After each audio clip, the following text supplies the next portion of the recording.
Bonjour à toutes et à tous, je suis ce matin à Éziers dans l'Eure et la Seine est à quelques dizaines de mètres sur ma droite et je suis sur un chemin qui s'appelle le chemin des sources bleues qui, comme son nom l'indique, va me permettre de croiser un certain nombre de sources.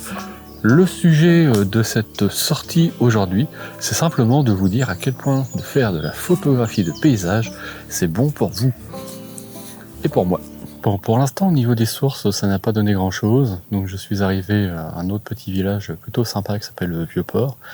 Et je me suis installé pour l'instant au bord de la Seine pour profiter d'une belle lumière matinale. Et donc j'ai cadré la photo comme ceci, où je vais donner une belle part au niveau du ciel, qui est plutôt assez joli ce matin. On a cette rive au premier plan, et puis tout le méandre là qui prend le tiers inférieur de l'image, avec toute cette forêt éclairée par le soleil. Donc une scène assez simple, mais qui peut donner des résultats, pourquoi pas, intéressants. Un petit point sur les réglages, quelque chose de tout à fait classique. Je suis à f11, 25e de seconde, ISO 100. Et puis j'ai fait en sorte que mon histogramme soit le plus centré possible.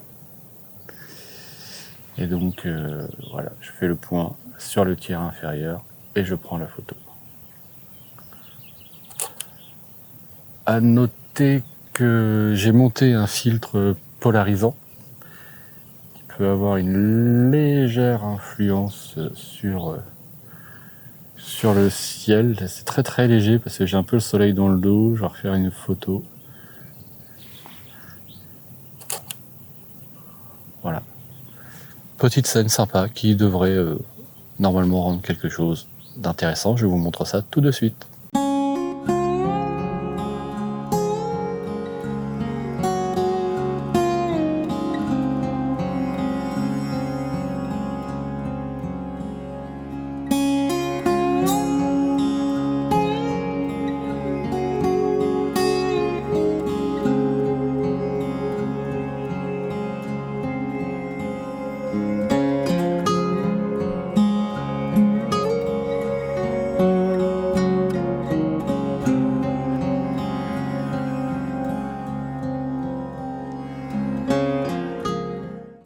Je suis arrivé près d'un chemin qui avait l'air prometteur sur la carte, mais qui est interdit d'accès pour des raisons de sécurité.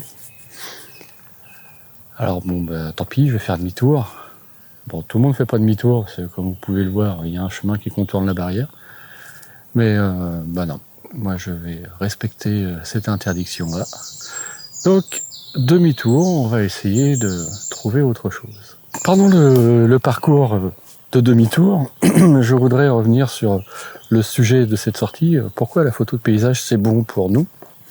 Mais la première raison pour ça, c'est que la photo de paysage, ça oblige à sortir, à marcher. Et marcher, ça fait faire un petit peu d'exercice, et ça c'est bon physiquement. C'est la première raison pour laquelle la photo de paysage c'est bon pour nous, c'est que ça nous fait faire un petit peu d'exercice physique. Alors je suis arrivé à un endroit où je pense qu'il y a potentiellement quelque chose à faire avec cet arbre. Ici, le chemin. Mais je ne sais pas encore exactement quel point de vue je peux adopter.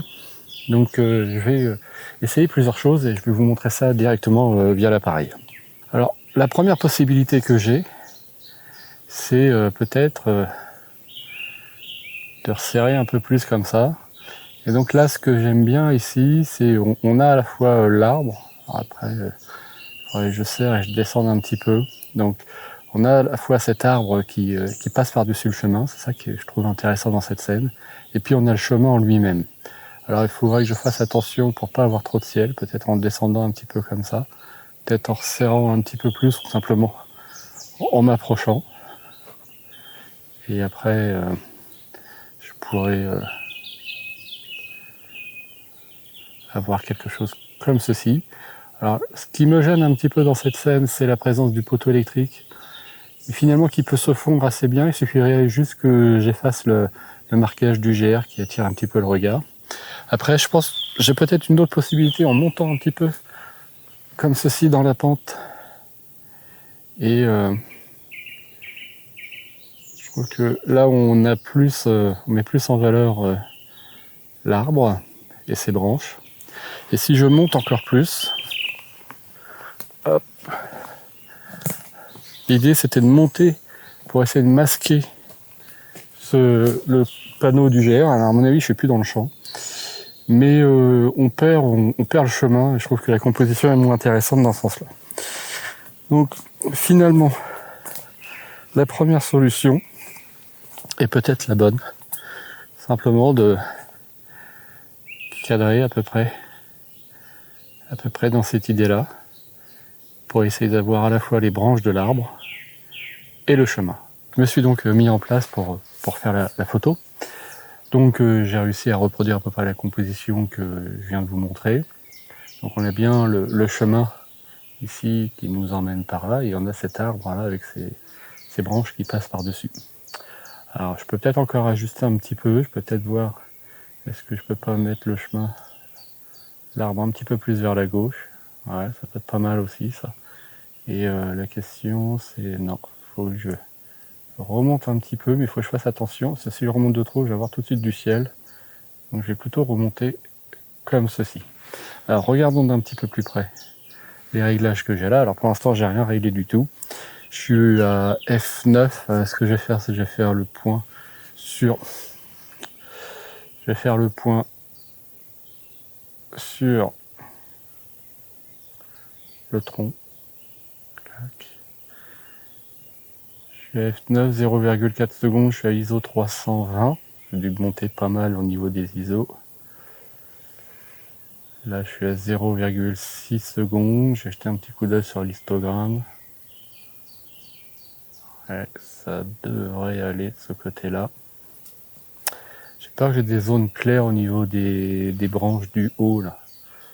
Ici, là. J'ai peur que ce soit un petit peu clair. Je vais faire une première photo de cette façon-là. Et puis, on va regarder ça.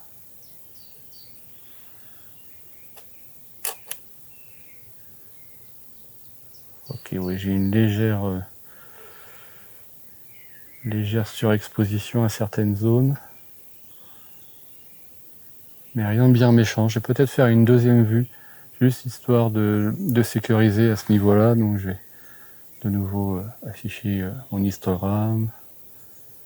Et puis je vais peut-être décaler un tout petit peu l'exposition. Ouais, un peu sur la gauche comme ça. Voir si ça me permet de déboucher un petit peu les zones qui seraient un peu surexposées.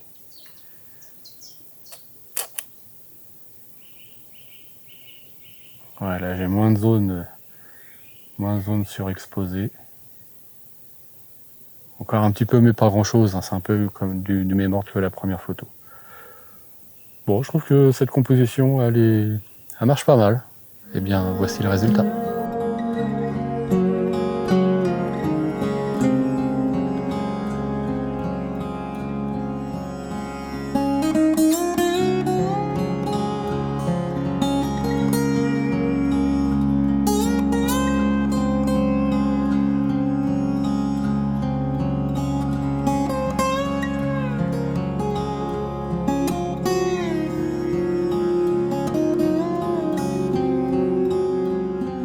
La deuxième raison qui me fait dire que la photo de paysage c'est bon pour nous, c'est que souvent, elle nous emmène en pleine nature.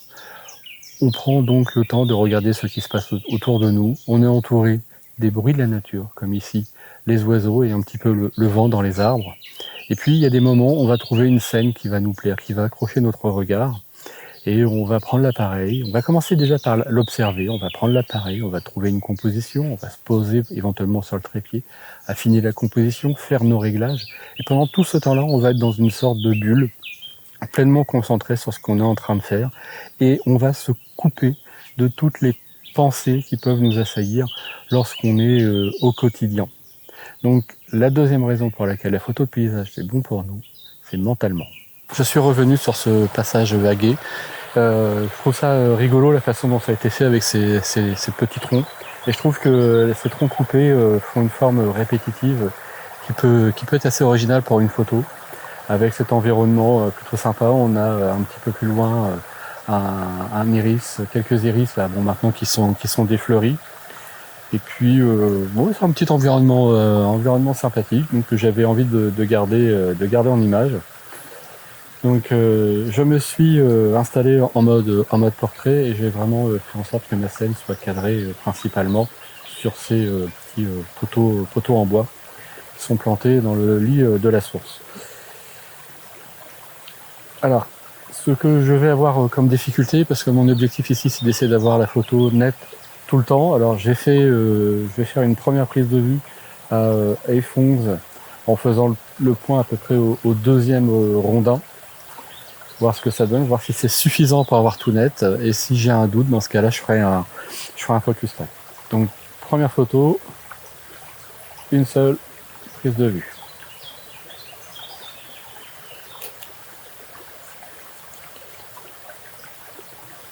Je contrôle rapidement la netteté.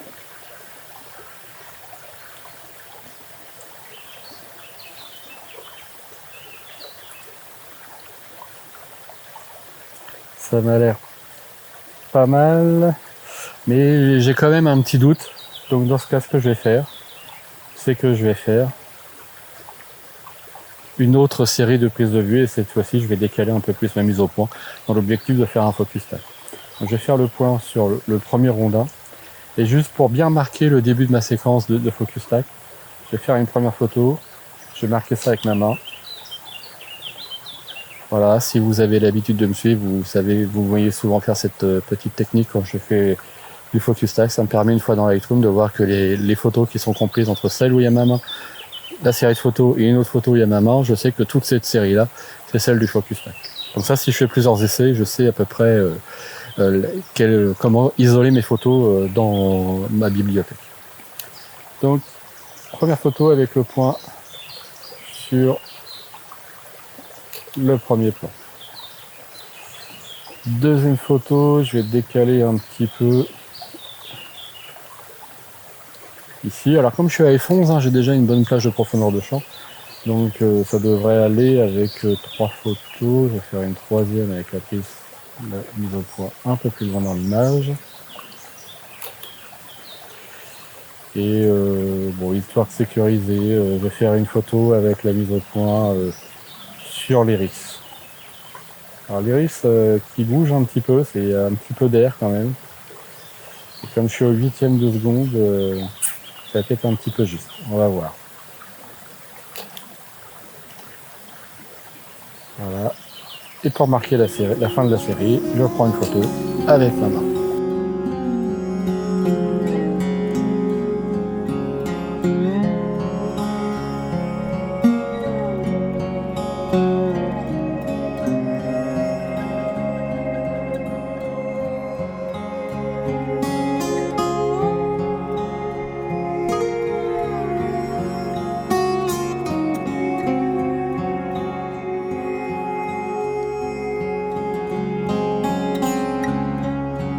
Bon, je suis installé sur ce qui sera probablement la dernière image de la sortie.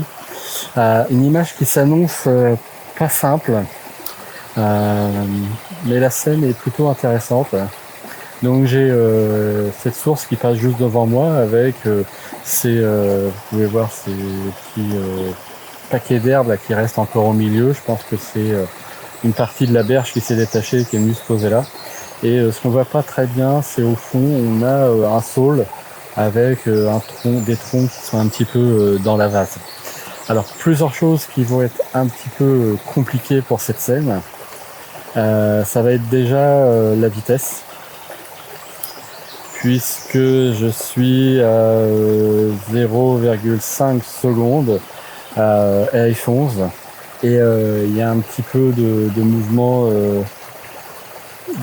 au niveau des feuilles. Alors je vais faire une prise à 0,5 secondes. Alors ce temps de pause s'explique aussi par le fait que j'ai installé le polarisant pour réduire un petit peu l'effet de brillance au niveau de l'eau. Je vous montre. Voici la version non polarisée et voici la version polarisée. Donc c'est plutôt pas mal. Ça retire pas mal de brillance au niveau de l'eau et ça permet de mieux voir le fond de la source. Alors plusieurs photos. Je vais faire une première prise de vue à 0,5 secondes pour avoir ma scène de base. Puis après, je pense que je vais faire plusieurs photos avec des vitesses beaucoup plus rapides pour essayer de figer un petit peu le mouvement des végétaux. Et puis, je vais peut-être faire une troisième photo légèrement surexposée pour aller récupérer du détail dans l'arrière-plan. Alors, voici la première photo à 0,5 secondes. Maintenant, je vais regarder pour faire une prise de vue beaucoup plus rapide. Alors, seul moyen que je vais avoir de faire ça, ça va être de monter la sensibilité ISO. Alors, je vais commencer par monter à 320, ce qui me ramène à une vitesse au 6e de seconde. C'est quand même un peu léger. Il faudrait, pour être bien, un 50e de seconde, on va dire que ce serait un minimum. Alors ça va me faire monter à combien ça au niveau ça? Oh là, ça monte pas mal. ISO 2000. 50e de seconde F11. Voilà, alors ça c'est dans l'optique de pouvoir figer un petit peu le mouvement dans les végétaux. Ensuite je vais redescendre à ma vitesse d'origine. Donc j'étais à ISO 100 et j'étais à 0,5 secondes. Tac.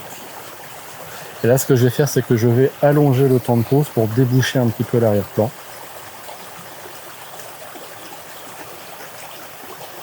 Je suis à 1 seconde et je vais faire le point justement sur cet arrière-plan. Voilà. Et là donc je suis à 1 seconde 3. Alors je suis en partie surexposé, mais ce qui m'intéresse c'est de récupérer du détail derrière.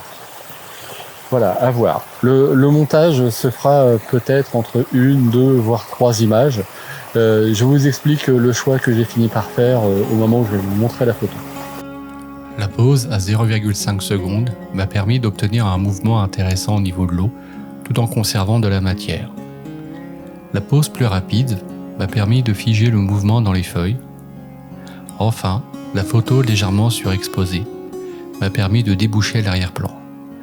Voici l'image qui correspond à l'assemblage de ces 3 photos.